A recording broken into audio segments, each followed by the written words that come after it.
have to really escalate the noise we make so that we'll be heard.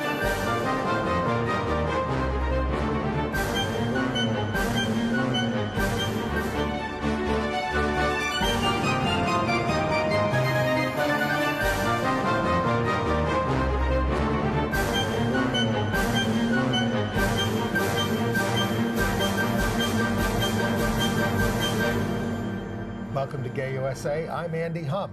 I'm Ann Northrup, and that music just gets me going every week. Well, that's because it's Pride Month. Happy LGBT Pride Month to you on the East Coast, and happy GLBT Pride Month to you on the West Coast. Is that a standard? Yes. Okay. Well, and Free Speech TV is celebrating Pride Month by having a pledge drive. So we no longer have the Friday show for a few weeks until the end of June, but the show will premiere on Saturday evenings at 7 p.m. Eastern, and then runs on Sunday at 7 a.m. and 7 p.m. Eastern. Okay. Set your DVRs, as I like to say. Yes, indeedy. And you can always, of course, if you want updates about what's happening with programming and what's going to be on the show each week, you go to our website, www.gayusatv.org. And there's a little button there you can punch and sign up, and you'll get an email from us every Wednesday night. Just one a week. One a week. Yep. Unless there's some big emergency. Well, the big emergency this week is that we're back to the U.S. House of Representatives, where the Republicans have killed an energy appropriations bill to avoid protecting LGBT rights. And they gratuitously tacked on some transgender amendments to the legislation before killing it. As my friend Ann Northrup often says, it is getting very ugly. It's been ugly for a long time. Well, the issue of transgender access to appropriate restrooms will likely head to the United States Supreme Court. Yes. The University of North Carolina, however, says it will not enforce the state's anti-LGBT law for their students and employees. 11 states are suing the Obama administration over its transgender guidance, but do they have standing to do so? Mixed And feelings. can the Mississippi governor join them? Only on his knees. Praying. He was quoting Jesus this week, or citing Jesus. We will look at the LGBT and AIDS news in the presidential campaign. The Vermont ban on conversion therapy was signed into law. The controllers of New York City and California want more LGBT people on corporate boards. Christian singer Trey Pearson has come out at the age of 35. And for his role in a huge gay versus gay brawl in New York City's Chelsea neighborhood, Beinalechem El Amin is facing 15 years in prison. Lesbian feminist pioneer Connie Kopylov has died at the age of 90. She was in the couple who was the first to get married in New York, same-sex couple. New York City, at least. Do we know about State, I think. Okay. We will report progress in Canada, Nauru, Japan, Switzerland, Denmark, and Belgium, where two little boys got married, pretend married, in front of their class and the media. You're going to want to stay tuned for that. It's very sweet. We also have more on how pharmaceutical giant Gilead withheld life-saving HIV treatment, and I'm just going to say it, out of genocidal greed. I'll support that analysis. We will review a star-studded production of The Crucible on Broadway. Yes, we will. But we are back in the U.S. House of Representatives this week. When last we left you, the House was blocking a pro-gay amendment introduced by out-gay Representative Sean Patrick Maloney from upstate New York. They blocked it, and the Democrats were shouting, shame, shame, shame at the Republicans on the House floor. So Sean Patrick vowed to keep bringing it up until he got it passed, and he got it passed, right? Yes. So, but what he was trying to do was codify the Obama administration's executive order on protecting employees of federal contractors from being discriminated against on the basis of sexual orientation or gender identity. Which is a very big deal, a very Yes. big deal for getting Obama to do that. It covers about 25% of the employers in the United States. Big deal. And if and it's in effect, even, you know. It is in effect, but it's an executive order, and if, heaven forfend, Donald Trump gets elected president, one of the things he's promised to do is get rid of Obama's executive orders, including this one.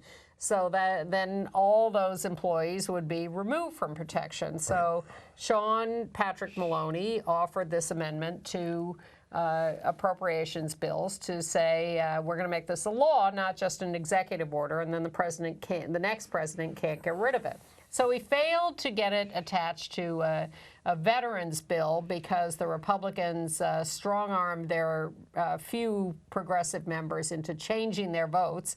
They violated their own rules to do so by keeping the voting time open longer than was allowed and twisted some arms and turned it from they snatched defeat from the jaws of victory.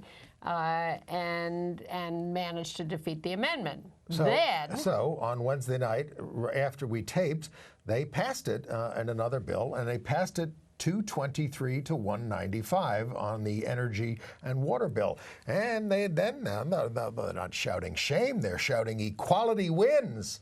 We have a long way to go, but this was a big victory, they were saying, but it was short-lived. 43 Republicans joined the Democrats in voting for the bill. Bipartisanship. Well, the right-wing Republicans were incensed because they have their own little rule they made up a few years ago, not an actual rule, but a rule called the majority of the majority. Wait a minute. That rule is the Hastert rule. Yes. Denny Hastert was Speaker of the House, and he said if we don't get enough Republicans to pass a bill in the House, we're not bringing it forward. Not a majority of the caucus. Enough Republicans to, right? Isn't that what the Hastert rule is? No, the majority of the majority is that in their thinking, is that if a majority of the Republicans do not support a bill, we're not going to bring it up, even if it would pass with some Republicans and Democrats. We're not going to allow the bill to come up because a majority of the Republicans have to support a bill before we're going to bring it up. But wait a minute, let's try to get this clear. But if half plus one of the Republican caucus says they want to pass it, they're still not going to bring it up if they don't have enough Republicans to pass it, right? I don't know. All right. Hastert rule, look it up. But certainly, we'll include it in our email this week. Certainly, they weren't going to bring up a bill that the vast majority of the Republicans were not going to vote for. Right. But Paul Ryan has changed the rules because since Hastert, in fact, the Republicans and Democrats were upset that there was too tight control and they wanted more freedom to bring up amendments and stuff. So the Democrats actually took advantage of that and brought up this Maloney amendment and got enough Republicans to sign on with them, and they passed it, much to the horror of the right-wing Republican majority. Now, would that have any chance of indicating that if the Equality Act, which is our federal LGBT rights bill, got the chance to go to the floor, that we could pass it? Yes. Well, except that the Republicans obviously have a lot of misgivings about religious freedom and all that kind of stuff. But they passed this Maloney amendment, which is a non-discrimination amendment, and they passed it with, as you said, a 223 to 195, 28-member majority. Yeah. So that was a good sign. But the right-wing Republicans didn't like it. Well, they went to caucus, right? Yes. And they're discussing this. And this is the time to talk about freshman Representative Rick Allen of Georgia, right? Yes. Because he gets up in the caucus. This is reported to us. You're not going to see film about this. Started quoting Bible verses at them and says they are going to go to hell if they vote for the spending bill that had the amendment with it. He suggested that supporters of the LGBT provision, which passed the night before, were supporting homosexual, were against the Bible. And that the Bible says that homosexuals are worthy of death. Yes, I mean Some Republicans, to their credit, walked out of the caucus. They were so offended by this and language. obviously made a report that we are now able to give you about this kind of stuff. But that's what goes on in the private Republican caucus as they discuss things like this, meaning us. You have to listen to these nutcases. Some of whom are very Quote happy. the Bible. Some of whom are very happy to get up on the floor and do this. More about which later. Some of us believe that there is a separation of church and state, but not in the Republican caucus. Increasingly disappearing. So after this browbeating by Representative Rick Allen of Georgia and fire and brimstone, literally, they go out to the House floor and they take a vote on the overall energy bill.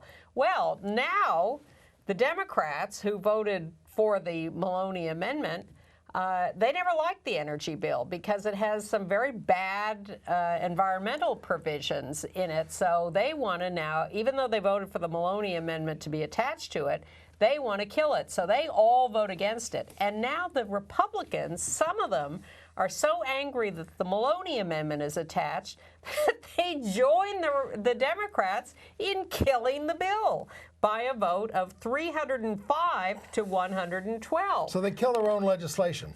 And the net result is that the Democrats have found the perfect formula for killing bad Republican bills. You attach pro-gay amendments to it, and then the Republicans will vote against their own bill. So will the somewhat pro-gay Republicans start voting against these things so that they can get their legislation through I have on a no procedural idea. method? It's a complete mess, and the real net result is that the Republicans are very angry at the system, and they are making Paul Ryan redo the whole system of how amendments are introduced and how things got voted on. And I have no idea whether they're going to be able to put through this bad energy bill after all, once they all cool down. Although it still has the Maloney Amendment on it. They would have to try to take that off it, or they would have to pass it with the Maloney Amendment.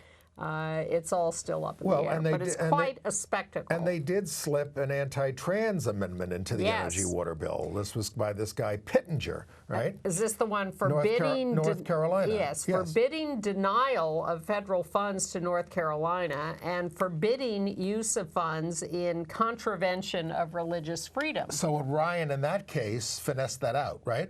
I don't know. Well, I thought that was the deal. There are limits to how much of this I can follow. There are no limits to Louis Gohmert.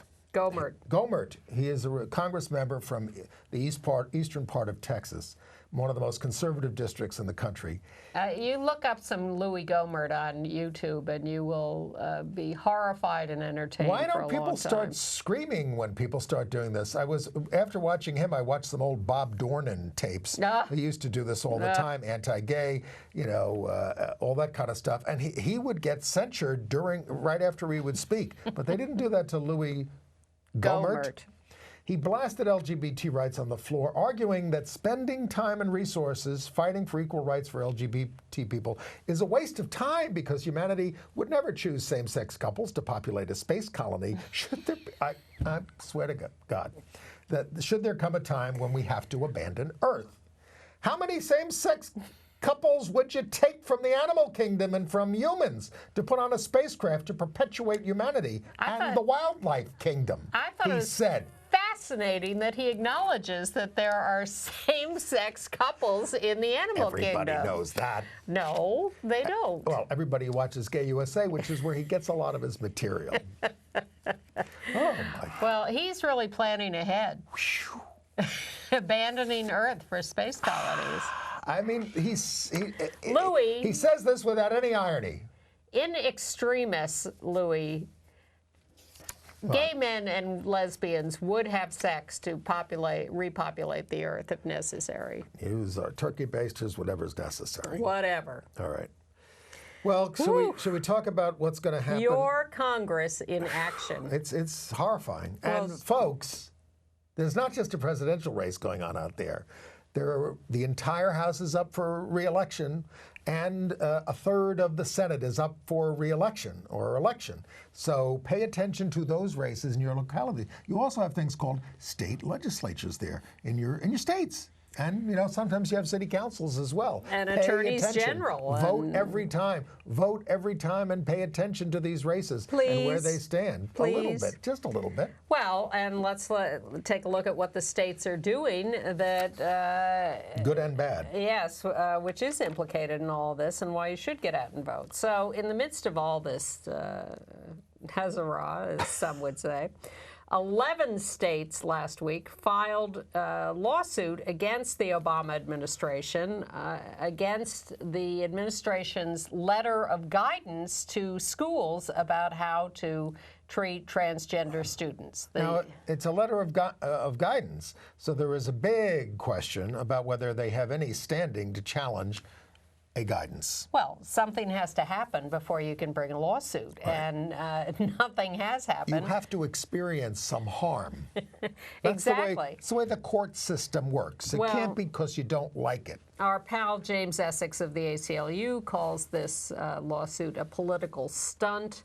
Art Leonard, our other pal, says these states have no standing because there has been no enforcement action. The administration put out a letter to school districts all over the country and said, look, here are some guidelines for how you should treat these students because we interpret the laws against sex discrimination to include gender identity and expression and sexual orientation. So here's how we think you should handle certain situations. And if you don't agree with us and you do this differently and you discriminate against these students, then we're going to have to consider things like withdrawing your federal funds, although the House of Representatives would like to legislate against that. So the states, but they haven't done anything. They haven't brought any actions like that. Well, they've talked to certain smaller school districts before this. Yes, they have. About taking their funds away. Yeah, and they have. And they've knuckled under. They've been active in a case in Illinois and maybe a couple of other things, and they're certainly involved now in North Carolina. But they've done nothing directly in relation to this letter of guidance. So the states coming up with a lawsuit that say that the Department of Justice, Department of Education, Department of Labor, and Equal Employment Opportunity Commission have exceeded their federal authority, misinterpreted the law, and they're asking declaratory and injunctive relief. Most people say that they are going too far. They're jumping the gun. They have to wait until the feds actually bring some kind of enforcement around this before they can then oppose it legally. There are people who say, no, this letter of guidance was strong enough and the threat was strong enough that they may be entitled to go into court. But most people say, no, you really need the concrete harm, as you say, before they can act. But they somehow overlooked including Mississippi Governor Phil Bryant in their lawsuit, and he is feeling very left out, and he is very anti-gay. So he gave this speech where he vented at the secular progressive world over him signing his horrible religious, quote-unquote, religious freedom bill, and he said, "Those who are opposing me don't know that Christians have been persecuted throughout the ages." He said, he's a Methodist, by the way. He says, "They don't know that if it takes the crucifixion, we will stand in line before abandoning our faith and our belief in our Lord and Savior, Jesus Christ." This is the guy with the gay son. Again, a governor of Mississippi. Well, and the Attorney General of Texas, Ken Paxton, who we've talked a lot about on this show, turns out he has been trolling for plaintiffs in lawsuits. He asked 2 school districts in Texas to adopt anti-transgender rules so that he could then go into court against the federal government. They turned him down. They refused to adopt those rules. Well, a friend of mine posted on my Facebook page, and I left it up there, a picture of what toilets looked like in biblical times. And it was just a bunch of holes in the ground, and men and women sat next to each other to do whatever they had to do. And this is the way it was in the time of our Lord. So what's the big deal? If you really want to go back to those times. And George Takei is now selling T-shirts on his website saying, "You can pee next to me." 2016, folks, 2016. Well, let's do a little bit more on North Carolina. Okay. Well, actually, let's. I think the bigger news is the fact that North Carolina is in the Fourth Circuit, and that this whole trans toilet issue is likely to go to the Supreme Court because we got a good decision out of Virginia, which is also in the Fourth Circuit, on this case in a school with Gavin Grimm, yes, high school student, and trans male. The appeal went up to they wanted it heard by the larger Court of Appeals, en banc, as they say, and they didn't want to do that. So the next step really is the United States Supreme Court. But of course, we won this decision at the lower court, and if the court is split 4-4, that decision will stand.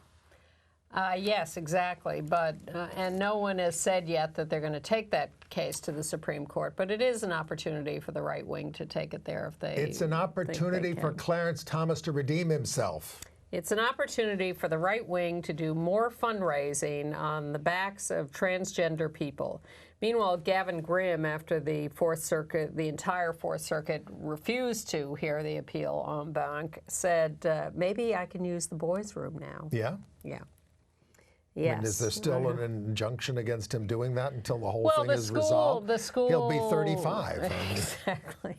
The school was awaiting results of this latest appeal. We'll see whether they now give in or not. Well, but I think the good news is from North Carolina, where the University of North Carolina system, run by Margaret Spellings, the somewhat right-wing former Secretary of Education. Under George Bush. Yes. George W. Bush. Very right-wing. Yeah.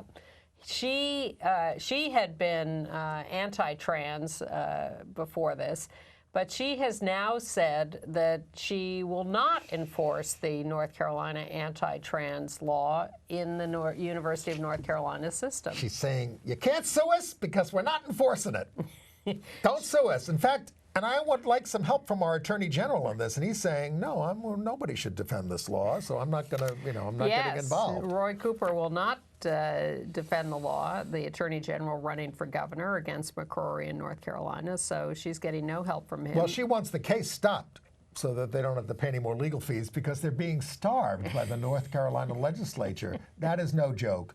I know some great people here who went through that system, like Ken Sherrill, our buddy in political science at Hunter there, and they're all horrified by what is happening to the university system there. Of course, in Kansas, it's even worse because they're ready to close down the public schools for the kids because there's no money.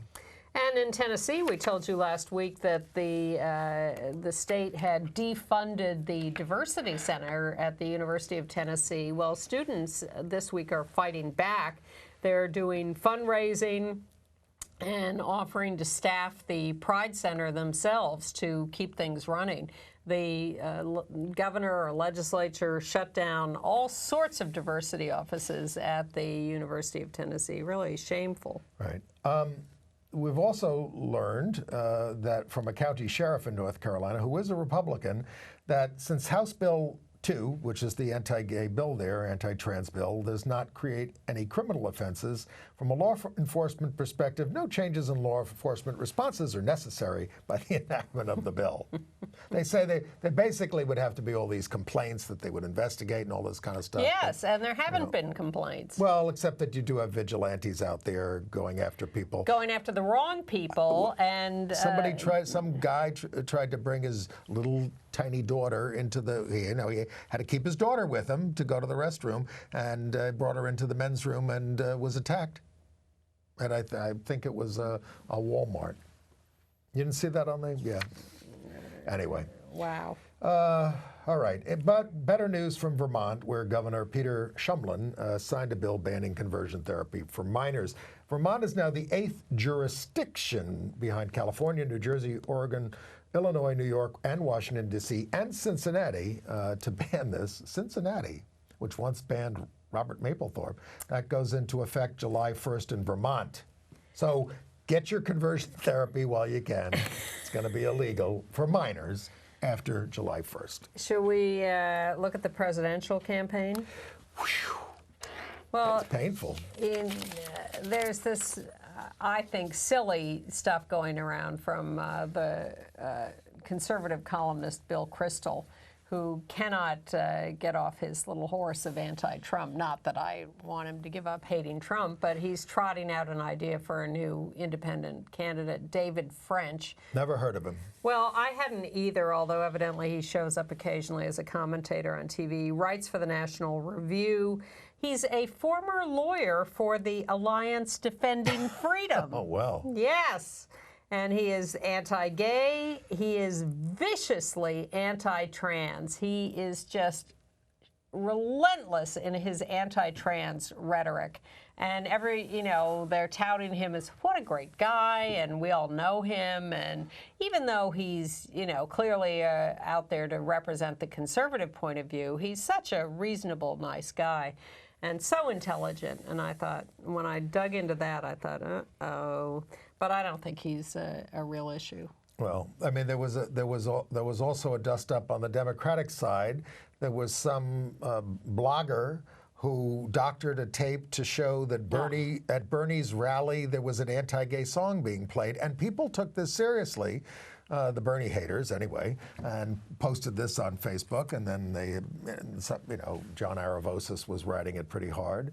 And then there was the meeting between... it was discovered to be a hoax. It was a complete hoax, but it was, that's the problem with that internet these days. The interwebs.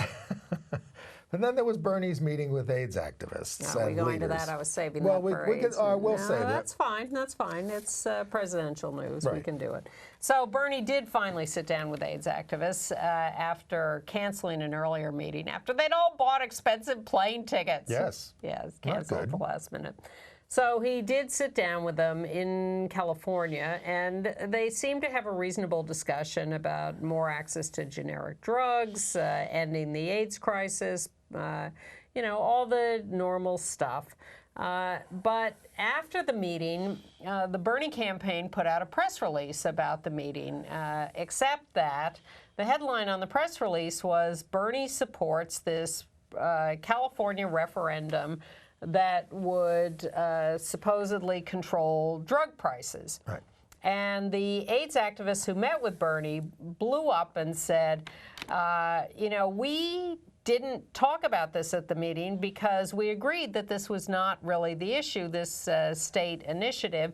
And we have large objections to this initiative, and it's really being pushed by the AIDS Healthcare Foundation's Michael Weinstein, and we think this initiative has a lot of problems, and you're putting one over on us by making this the headline of your press release and acting like we all agreed on this, and we don't, and now it's all in the middle of this fight between the activists and Weinstein and a complete mess. And then Bernie's people, one of his people, started making charges against Peter Staley. Peter's a strong Hillary supporter, yes, and has publicly criticized Sanders over this. So it really got into I can't use the word on this show, but a mess. And then Sean Stroop put out a statement that said... Who is Sean Stroop?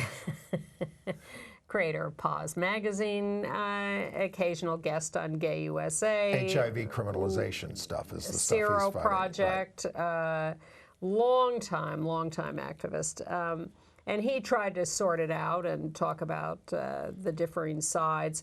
And Staley was being accused of getting a lot of money from the pharmaceutical companies, and Staley says, actually, no, I don't. But Weinstein has taken money from the pharmaceutical companies. We take no pharmaceutical money here. Oh my God, no. More about which later. But it's an ugly little mess that did not turn out well. No. And there is a gay angle in the fact that Bernie Sanders was strongly objecting to Barney Frank being on the Rules Committee, because Barney is a Bernie hater. And apparently ACT UP took some action against Hillary Clinton. Is everyone who's opposed to Bernie defined as a Bernie hater? No. Okay.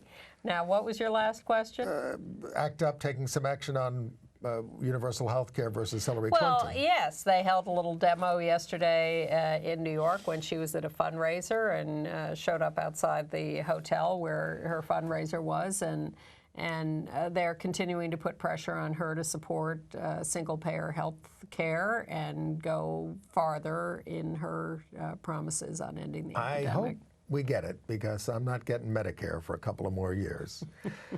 Well, I don't think you'd get single-payer any faster than that. Meanwhile, at the Democratic Convention, they expect more than 550 LGBT delegates to attend, with at least one from every state, even Mississippi. Maybe the governor's son. And Alabama, where the suspended Chief Justice, Roy Moore, filed a federal lawsuit, he wants to use federal law, against the state agency that leveled ethics charges against him. And he's claiming, he's saying it's unconstitutional to remove me from the bench for all my misdeeds. Okay. Let's go to California. The next primary is out there. We'll do a little California news. First of all, Lambda Legal Defense is suing the Rancho Cucamonga barbershop that refused to serve the trans man. Kendall Oliver. Yeah. They wouldn't give him a haircut based on their religious objections to serving customers who are female or perceived to be female. Or who they perceive to be female. That's a hell of a standard. Yeah. Is it legal in any way for barbershops to distinguish among genders in that way? We only do... men's hair or women's hair? I don't know. I mean, you see differential prices sometimes for haircuts. Of course, you see differential prices at my barbershop. Dry cleaning. Yes, and at my barbershop, it's like long hair will cost you more. Yes, and the place where I sometimes get my hair cut serves men as well as women. Yeah. In the California Senate, they have passed a bill that requires universities that have gotten exemptions from Title IX non-discrimination rules to disclose that to their incoming students. Yes, because this is a big deal. The Obama administration has been dishing out these exemptions to universities who want to be able to discriminate against gay people. And they claim they have very little choice in the matter, although because there is an exemption written into the law for religious institutions. This was an interpretation by the Bush administration, was it not? Well, that's about federal contractors. I think this is different and more specific. Okay. But these are universities and colleges that do have an explicit religious affiliation. Well, in addition to disseminating the information about whether your school wants to discriminate against you, it would also allow an individual that is in California who has encountered discrimination at the school claiming a Title IX exemption to pursue a remedy through a civil action at the state level. Because these students go to these schools and then find out once they get there that they're being discriminated against. Don't they read the Bible? I mean, seriously, that's what these people would say. Well, it's in the Bible. they get kicked out of school. They get denied, married student housing if they're a same-sex couple. They get fired if they're teachers. There are a lot of ways they're discriminated against that come as a complete shock to them when they get to these schools, because they don't know these schools have applied for federal exemptions from non-discrimination laws. So the state of California can't reverse that federal exemption, but what they can do is force the colleges and universities to disclose to their incoming or prospective students and give them this civil lawsuit remedy. Did Duke get one? Duke, I applied to Duke when I was a kid, and the question the guy asked me in the interview was, why do you want to go to a Baptist university? I don't know if it's still seen that way now. I didn't know they were. Well, the list has been published. You can look at the list. Let's stay in California for a second, because Biola University in La Miranda, California, is applying for one of these religious exemptions, and there's a campus group called Equal Ground, which is calling on the president there to withdraw their application for an exemption. Yeah, I say good luck with that. But in San Diego, we are continuing to follow the story of the San Diego Padres, the gay men's chorus, and the mix-up in the DJ booth. Again, to review, gay men's chorus went out to sing the national anthem, and a recording was put on it. I think the recording was supposed to be of them singing the national anthem, and it was a woman's voice. Or a backup track. And there was a woman's voice, obviously singing it. It wasn't them. And when they were coming off the field, there were a lot of catcalls, and you sing like a girl, and it was humiliating and blah, blah, blah. So, and Major League Baseball investigated. Yes, and said that they exonerated the Padres. They said it was an unfortunate accident. The DJ and the other guy who was supposed to be in the booth apologized profusely. They had fired the DJ. Yeah, he'd been fired. He's back. He gave a very sincere apology. So now that the Major League Baseball investigation has been completed, the Padres, at the request of the Gay Men's Chorus, have rehired DJ Art Form, and the Gay Men's Chorus has been invited back to perform at a later date. But not such, I would say, good treatment for the Gay Officers Action League in Philadelphia. Well, it's interesting. It's an interesting question. Well, they're an LGBT group of people in uniformed services.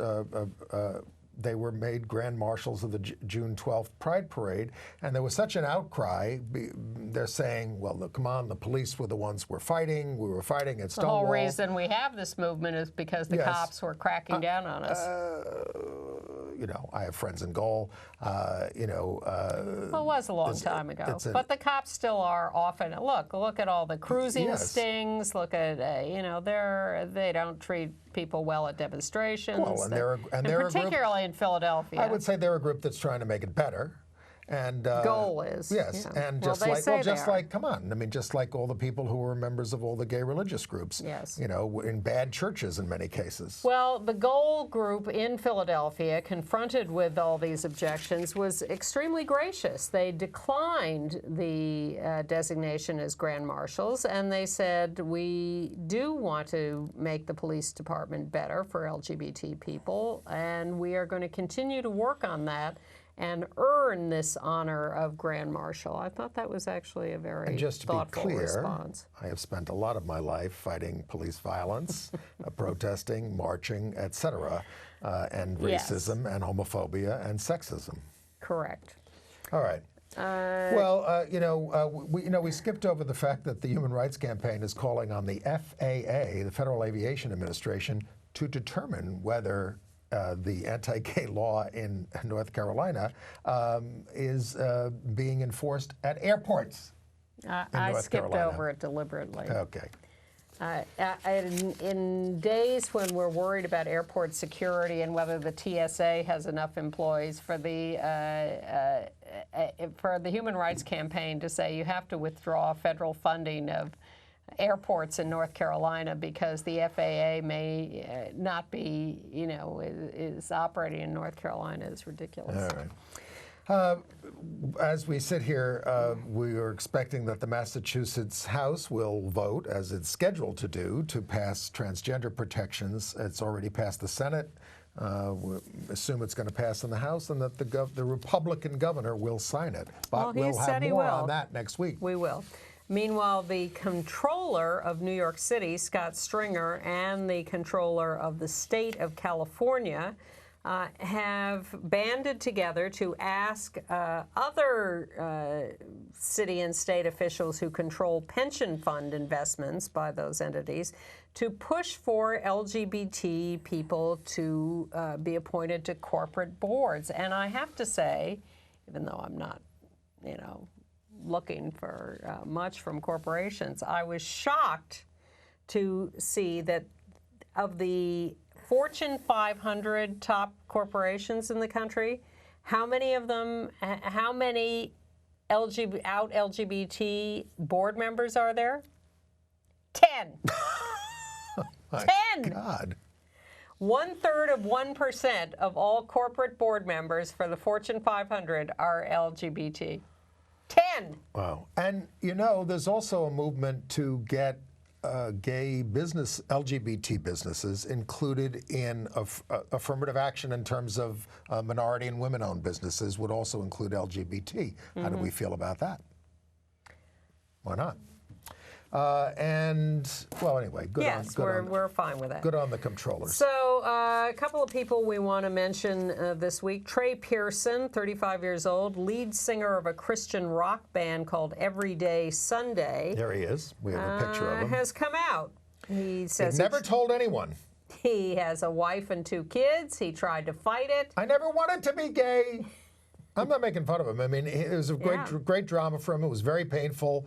He now feels like a great weight has been lifted from his shoulders, as we all feel when we come out, for the most part. And but what's going to happen to his musical success in the Christian movement there? Others who have come out have certainly found their careers stymied. Ray Boltz, Anthony Williams, Jennifer Knapp, Vicky Beeching seldom have been played on Christian radio stations thereafter. He thinks he's going to break the mold, Trey does. I hope so. And he says, and I've already gotten invited to play at a Pride March. Yes, that is the career path. How about that Ken Starr? Is that all we have to say? No, I mean, you know, he got demoted as president of Southern Baptist Baylor University for his handling of charges of rape against football players. Well, the football coach got fired and he got demoted, and although he's still going to be doing fundraising for the university and praying. He's going to be the chancellor, but he's going to have no operating responsibilities inside the university. An ESPN columnist said his focus will be, get this, external fundraising and religious liberty. Exactly. Goes after Bill Clinton and ends up exonerating rapists on the football team. We want to mourn the death of Connie Kopilov. We have a picture there of her and Phyllis Siegel when, I guess it's when they got married. Yes. Yeah, there they are. That's Phyllis on the right and Connie, who passed away at the age of 90, on the left. They were the first same-sex married couple in New York State. They met in the mid-1980s at SAGE, Senior Action in the Gay Environment, and they were together for 28 years. Connie held positions in the union movement and the Including Workers' Defense League. Yes. She taught courses on women's labor history at Cornell and NYU, and was always fighting on the issues, and including the whole thing about marriage. And they were the Pride Grand Marshals in 2012. Very sad. But 90, good long yes. life. I'm astonished that she was 62 when they got together. Never too late. Never too late. Yeah. All right. Shall we move on to international? Move on to international. Well, we didn't news? talk about the Dallas barbecue. Oh, okay. Go ahead. Yes. Well, we very famous case right down the block from us at the BBQ restaurant and in Chelsea, New York. Two essentially gay guys get in a fight because one of the white guy, I'll just say it that way, thinks that he's been dissed from the other table. Well, we don't know what he thought, do we? Well, I mean he is said to have started the confrontation because he thought he was dissed. There is murky video of the incident. This was a while ago, and what you see is the skinny white guy goes over to the table where the large black guy is sitting, just sitting. Hard to tell. Can't tell. There's no sound. You can't tell if any words were exchanged. But the white guy hits the black guy with an object, like a purse or a bag or something. And then goes away. And the black guy reacts, and they go back and forth, and they tussle some, and then they separate, and people separate them, and finally, they come back together. Beina Lakim El Amin, 42, picks up a wooden chair and smashes it over the white guy's head. So he's now his defense was, this is self-defense. He was attacking me. He also said, I thought he was pulling out a knife from under the table, all this kind of stuff, but the jury convicted him, and he faces 15 years in prison. I don't know if we'll see how that comes out.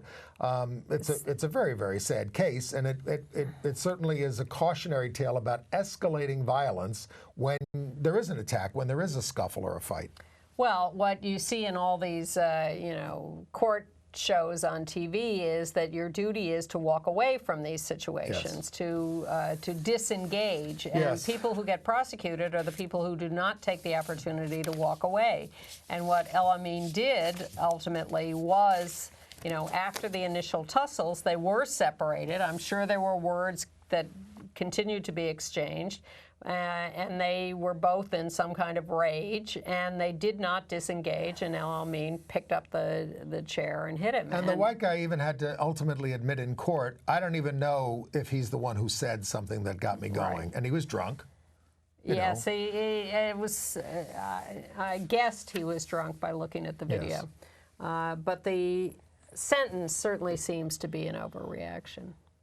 I wouldn't exonerate someone who picks up a chair and hits a guy over the head with it. Don't escalate the violence. But 15 years sounds like a lot. Anyway, and they were both gay.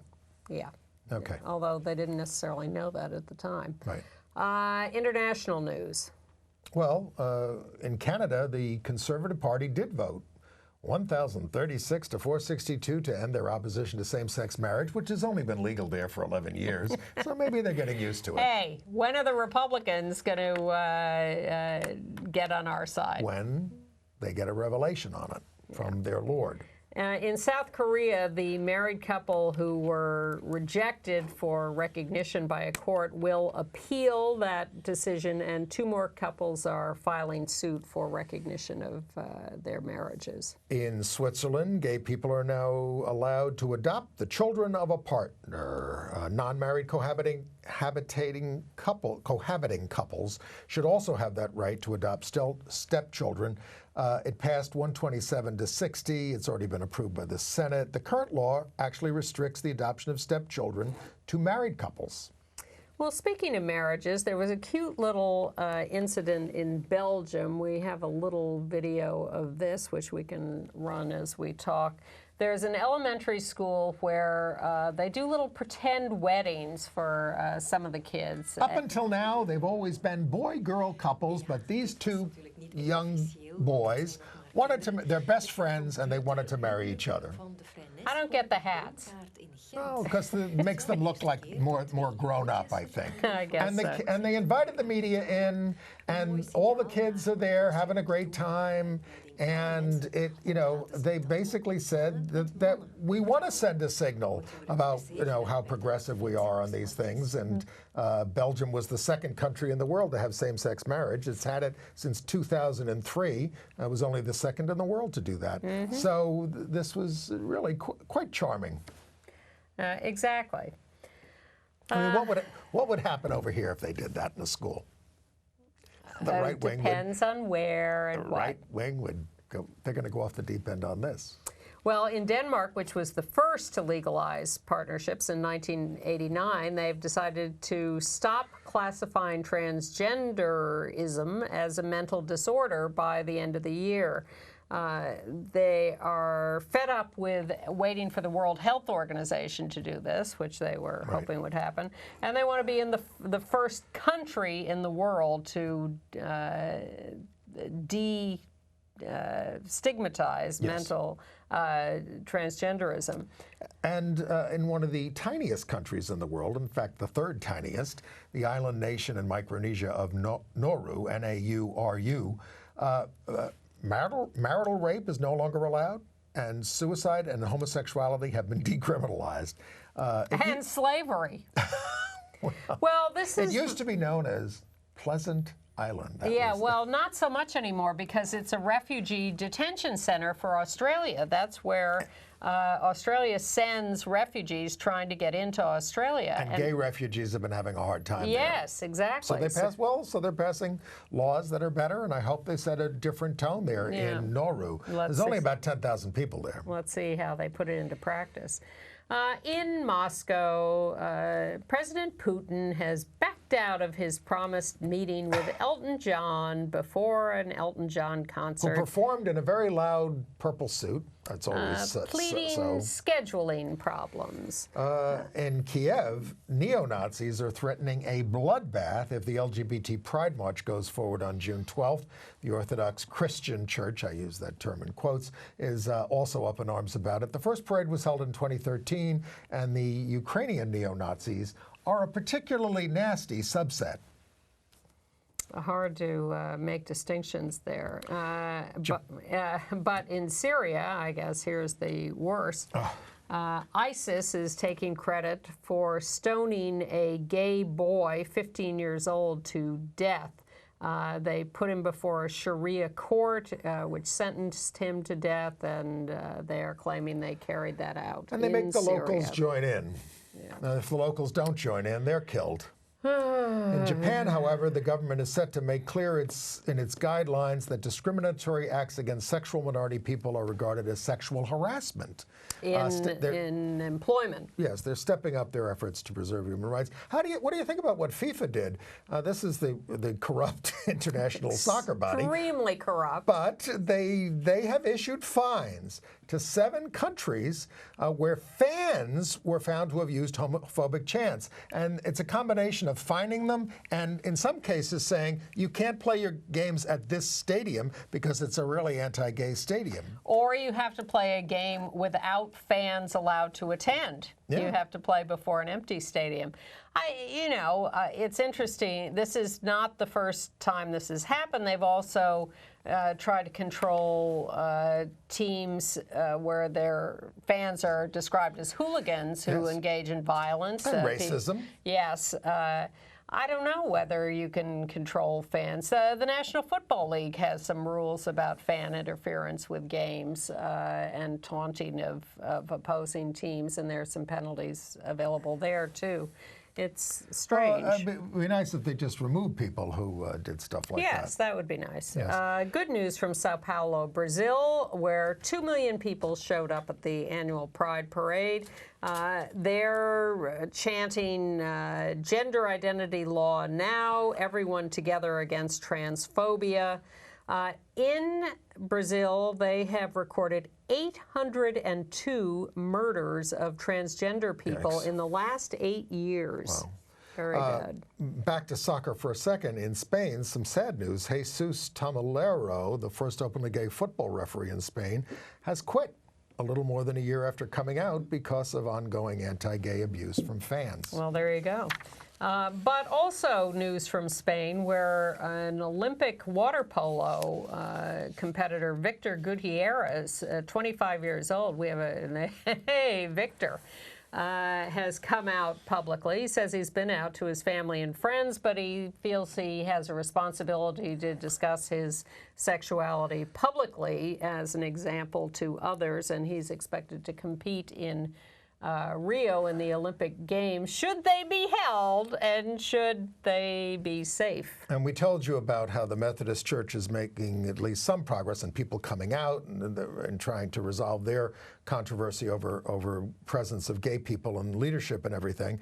But the head of the Jamaican Methodist Church says we have to celebrate the gifts of the homosexuals because there are a number of homosexuals in the church who are gifted musically. This is what he said. But every choir where director, leadership is concerned, we have to draw the line. Good luck. In Latvia, the Supreme Court says that the country must consider the legality of registered partnerships. An administrative court had refused to register same-sex marriages. Okay.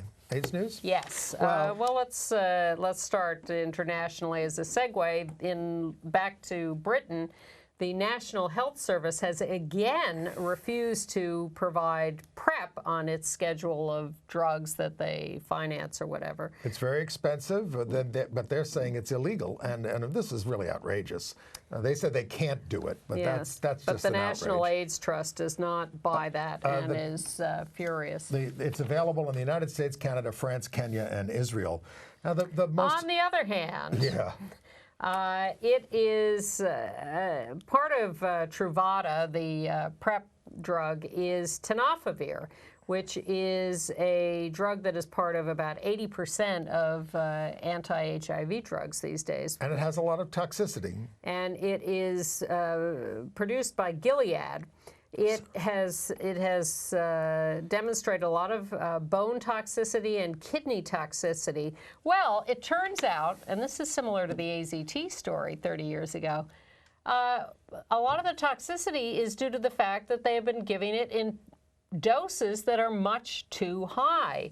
And what they have discovered over the years that not only are these doses too high in producing this toxicity, but a much lower dose is more effective. And they had tested a variation on the drug that was much less toxic, and they'd done clinical trials, and they buried the evidence. They did not release it, and they basically because they wanted people to buy tenofovir for another 10 years so that they could make jillions of dollars off it, denying people this drug. And now their excuse is, oh, we turned our attention to some other drugs. Yeah, because you were going to lose a lot of money. So now they've restarted these trials because the patent is running out on tenofovir, and it's going to become a generic. And now they've got a new drug that they can make a lot more money off that's not going to kill people as fast. 1/6 the dose. Yes. 1/6, but let that patent run for 10 years. That is genocide, and that's why there's a lawsuit against them from the AIDS Healthcare Foundation, exactly. the controversial AIDS Healthcare Foundation. Right. California has passed a law to align with the new federal law, making it okay for organ donations from people who are HIV positive to others who are HIV positive. Thank you, Jerry Brown, Governor Brown. Yeah, well, it is and federal the California law. legislature. It God, is you do federal such a great law. job. It is federal law. I don't know why the state has to do it too, but they did. All right, entertainment news. Some time ago, we saw The Crucible on Broadway. We just forgot to talk about it last week. There they are. There's Ben Whishaw there on the right, and then kneeling down is Saoirse Ronan, who was Anne's favorite character in the show. I liked her very much, but not enough to stay for the second act. So this is by the out gay director Ivo Van Hove, right? Who I thought I've not liked in the past, and then I thought he did a great job with A View from the Bridge. Me too.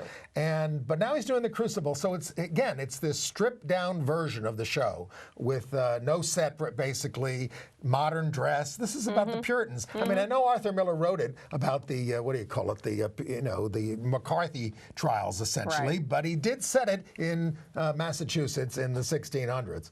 So it's got a great cast. Besides those two, you've got Kieran Hines and Jim Norton and Sophie Oquendo. Yeah. But I'd stick with the movie with Daniel Day-Lewis and Joan Allen and Paul Scofield. And remember the movie Tab Hunter Confidential, which we like. That is coming out on iTunes, Amazon, Google Play, Vudu, other things. We recommend Tab Hunter Confidential. I Am Jazz starts its second season.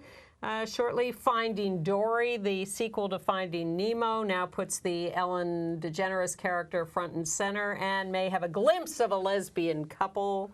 I